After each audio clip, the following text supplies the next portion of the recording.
أين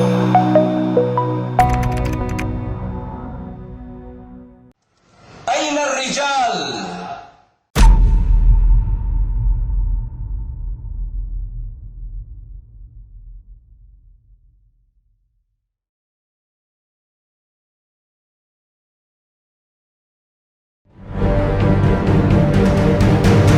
بسم الله والحمد لله. به نام الله، حمد باد به او. درود و سلام باد بر پیغمبر الله، عائله ایشان، صحابگان ایشان و تمام پیروانشان. شهادت می‌دهم که نیست معبود جز الله و محمد پیغمبر اوست. موضوع امروزه ما کلام به پایان الله تعالی جهاد کن خواهد بود. او تعالی فرموده است: ای نبی، علیه کافران و منافقان جهاد کن و با آنها درست معامله باش. جایگاه آنها جهنم است و آنچه بد جایگاه است. جهاد این قله کامیابی اسلام است. جهاد این طریقتی در تمام عالم پهن کردن دعوت اسلامی است که در 3 مرحله به انجام میرسد: دعوت به اسلام، سپس دعوت کافران به سپاریدن جزیه و رضایت به تطبیق احکام اسلامی یعنی شریعت بر بالایشان و در حال جواب رد آنها جنگ با آنها تا زمانی که نیروی به پهن دین حق در عالم مانع شونده مغلوب نگردد. جهاد مسئولیت است که الله بر ذمه ما گذاشته است و آن تا روز قیامت ادامه خواهد یافت. نه عدالت عادل و نه ظلم ظالم آن را باز نمی ایستاند. پیغمبر الله صلی الله علیه و سلم مسلمانان را به جهاد بسیار ترغیب می نمودند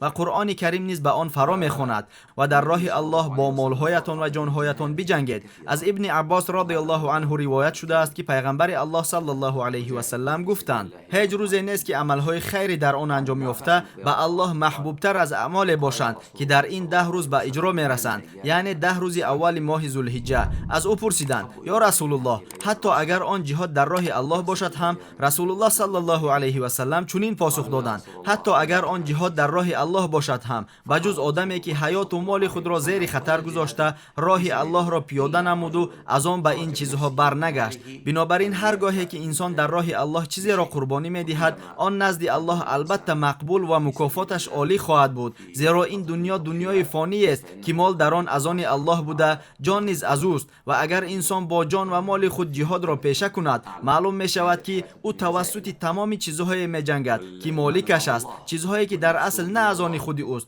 بلکه از آن الله تعالی است. و با وجود این الله انسان را در این تجارت بزرگ مکافات می دهد که درباره‌اش الله تعالی گفته است: ای کسانی که ایمان آورده اید، آیا به شما تجارتی را نشان بدهم که شما را از عذاب المناک نجات می دهد؟ به الله و رسول او ایمان آورید و در راه الله با مالهایتان و جانهایتان جهاد کنید. این برای شمایان بهتر است اگر شما می دانستید. همین طور جهاد تاج بزرگی این امت است. وقتی که نسل‌های اول مسلمانان جهاد می نمودند، الله تعالی برایشان کلید کشورهای گوناگون را عطا کرد و بعضیشان در حال حیات با بهشت سرفراز شدند. وقتی که دولت خلافت از بین برده شد، جهاد بازداشته شد. مسلمانان خوار و دشمنانشان بالایشان حاکم گشتند و مسلمانان را در زمینهای خودشان مغلوب ساختند. بنابراین از این ذلتی که ما حاضر در آن قرار داریم، برایمان راه خلاصی وجود ندارد جز برپاکنی دولت خلافت راشده دوم بر منهاج نبوت که تطبیق شریعت الله را که در قله‌اش جهاد در راه الله قرار دارد برمیگرداند.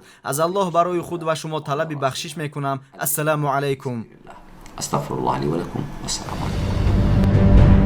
тамошобинони гиромӣ, агар хоҳед ки наворҳои мо зуд-зуд ва бардавом бароянд, пас зер кардани тугмачаи лайкро фаромӯш накунед. албатта дар